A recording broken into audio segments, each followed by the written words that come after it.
আপনার নাম কি? আমার নাম মোহাম্মদ আলমগীর কবির। তাই? আপনার দেশের বাড়ি কই? দেশের বাড়ি তো আছে রংপুর, এখন আমি সে থাকি, বড় হয়েছে। আপনার এই যে অ্যাক্সিডেন্ট কিভাবে হয়েছিল? ট্রেনে তেলে পড়ে গেছে। ট্রেনে তুলে পড়ে গেছিলেন না? আপনি কি মাঝারে মাঝারে ঘুরেন? হ্যাঁ, এখন তো একটু সুস্থ হয়েছে, মাঝে মাঝে আসি, কি করবো, নাই তো কেউ। ও তাই নাকি? আসলে এই বিষয়টা হলো কি অবস্থা, করুণ অবস্থা আপনার না? এই অবস্থা দেখে নিতে হবে, আল্লাহ আজকে কষ্ট করে আছে। এটা যদি আল্লাহ খুশি থাকলে আপনিও খুশি।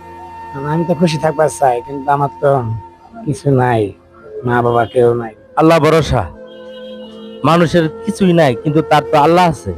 আল্লাহ তো আছে, আল্লাহ তো আল্লাহ তো আপনার প্রতি রহম করছে। আপনার উসিল্লা মানুষের তো ভালো গেছে। তাই নাকি? আপনি কি সকালে কিছু খাইছেন? আমি সকালে কিছু খাই নাই। আমি দুল খাবার দিয়ে আপনি খাবেন?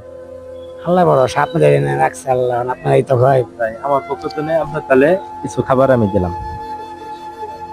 দেখেন এই লোকটার কি অবস্থা, হাত নাই পা নাই, ট্রেনে অ্যাক্সিডেন্ট হয়ে সে মারা গেছে। কি সে অনেক কষ্টের মধ্যে আছে।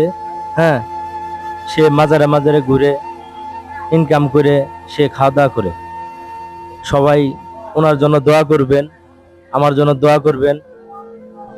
এদের সেবা যত্ন আমি যেন করতে পারি।